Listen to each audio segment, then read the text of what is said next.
Hello बेटा, कैसे हो आप लोग?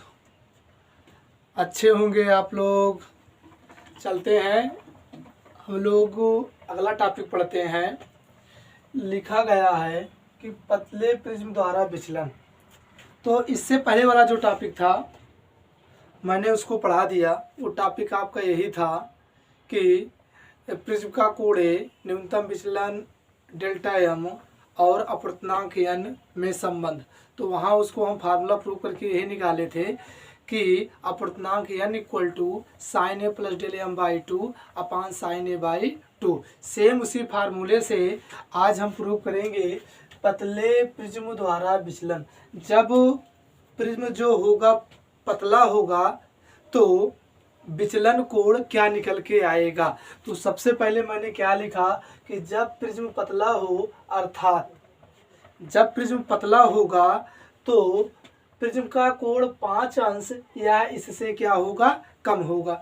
तो प्रिज्म का कोण क्या होगा, 5 अंश होगा या 5 अंश से कम होगा। तो उसे हम क्या कहेंगे, पतले प्रिज्म द्वारा विचलन। तब न्यूनतम विचलन डेल एम भी छोटा होगा। जो डेल्टा एम आएगा, न्यूनतम विचलन आपका आएगा, अगर सकरा होगा तो जो इसका एंगल बनेगा वो आपका जो यहाँ डेल एम बनेगा वो बहुत कैसा बनेगा, छोटा बनेगा। जब छोटा बनेगा तो उस कंडीशन में sine A plus del M by two बराबर A plus del M by two और साइन ए बाई टू बराबर साइन ए बाई टू बराबर ए बाई टू हो जाता है। तो हम लिखेंगे अपवर्तनांक एन बराबर sine A plus del M by two upon क्या, साइन ए बाई टू। अब लिखेंगे एन बराबर इतने के स्थान क्या रखा गया है, A plus del M by two, और साइन ए बाई टू के स्थान पे क्या रखा गया है, ए बाई टू। तो ए बाई टू दोनों कैंसिल आउट हो गए। उसके बाद आ जाएगा एन बराबर ए प्लस डेल एम अपान ए। अब इसको एक मानेंगे, कुछ नहीं है, अब तिरछा गुणा करा लेंगे। सुनिए मैंने क्या कहा, मैंने कहा अपवर्तनांक एन बराबर संबंध जो होता है sine A plus del M by two upon sine A by two.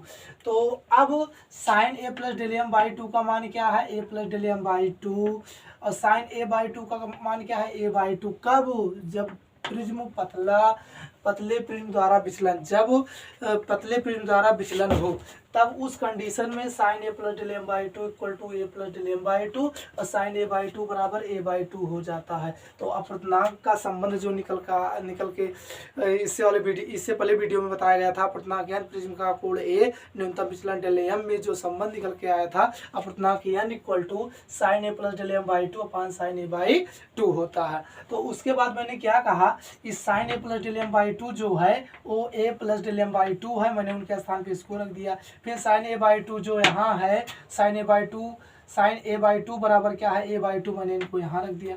तो दोनों को मैंने ए बाई टू और टू, इसका हर दो है, इसका हर दो है, इसका डिनोमिनेटर दो है, इसका डिनोमिनेटर दो है, दोनों को मैंने कैंसिल आउट कर दिया। उसके बाद मैंने लिखा ए प्लस डेल एम अपान ए। उसके बाद मैंने क्रॉस मल्टीप्लाई यहाँ करेंगे तो आ जाएगा आपका एन ए बराबर ए प्लस डेल एम, या इसको हम लिख सकते हैं कि एन ए, अब देखिए ए इधर प्लस में है, इधर जाएगा तो माइनस में हो जाएगा, ए बराबर डेल एम।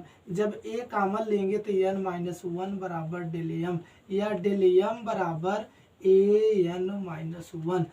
अब यही आपका पतले प्रिज्म द्वारा विचलन कोण निकल के आ गया, न्यूनतम विचलन निकल के आ गया, डेल एम बराबर ए माइनस ए इंटू एन माइनस वन आ गया आपका। तो उसके बाद देखिए आपके सामने निकल के आया, समीकरण से स्पष्ट है कि पतले प्रिज्म द्वारा, जो प्रिज्म पतला है, पतले प्रिज्म द्वारा उत्पन्न विचलन कोण केवल प्रिज्म के पदार्थ के अपवर्तनांक एन और प्रिज्म का कोण ए पर निर्भर करता है, लेकिन आपतन कोण I पर निर्भर नहीं करता है। इनके कहने का अर्थ यही है, जो प्रिज्म के पदार्थ का अपवर्तनांक n और प्रिज्म का कोण A पर इसका न्यूनतम विचलन कोण निर्भर करता है और आपतन कोण I पर निर्भर नहीं करता है। तो अब इस पे एक सवाल बताएंगे।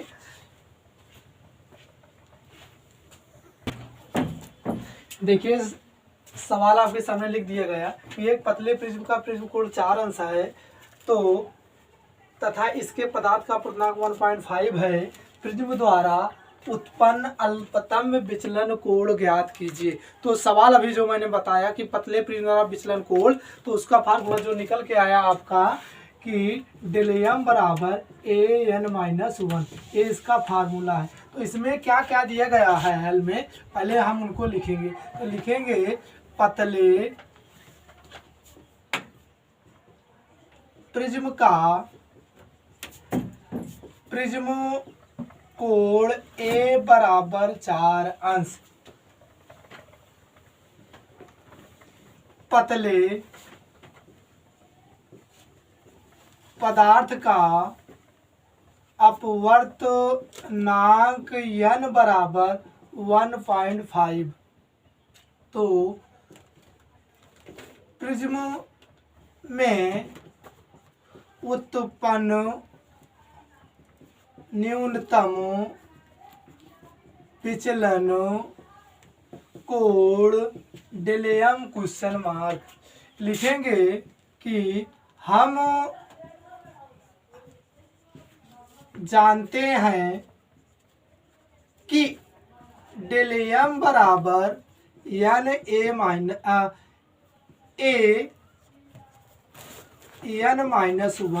तो डेलियम निकालना है। ए हमें दिया गया कितना 4 अंश, n मुझे दिया गया 1.5 - 1।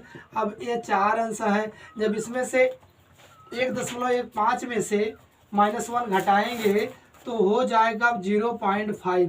देखिए 0.15 में से घटाएंगे तो 1 में से 1 घटेगा, पॉइंट नहीं 0 लगा देंगे, 5 में से 0 जाएगा 5 आ जाएगा, पॉइंट से पॉइंट लगाएंगे तो पॉइंट आ जाएगा, 1 में से 1 जाएगा 0 आ जाएगा। तो यहाँ आ गया 0.5।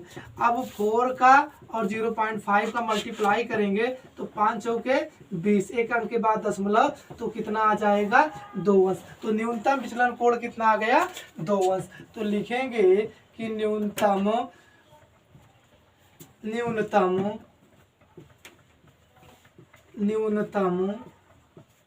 विचलन कोण 2 अंश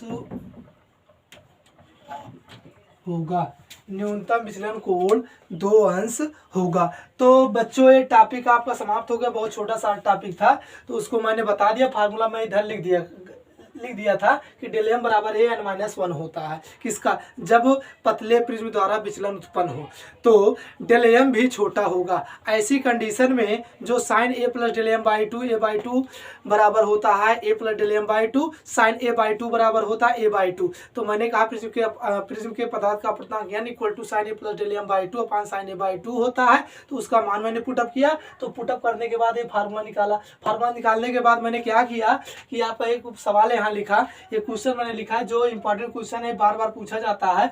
एक पतले प्रिज्म का प्रिज्म कोण 4 अंश है, तो इसके पदार्थ का अपवर्तनांक 1.5 है। प्रिज्म द्वारा उत्पन्न अल्पतम विचलन कोण ज्ञात कीजिए। जो अल्पतम मतलब न्यूनतम विचलन कोण निकालना है। तो मैंने क्या कहा, पतले प्रिज्म का प्रिज्म कोण A बराबर 4 अंश, पतले पदार्थ का अपवर्तनांक n इक्वल टू 1.5, प्रिज्म में उत्पन्न न्यूनतम विचलन कोण डेलियम क्वेश्चन मार्क।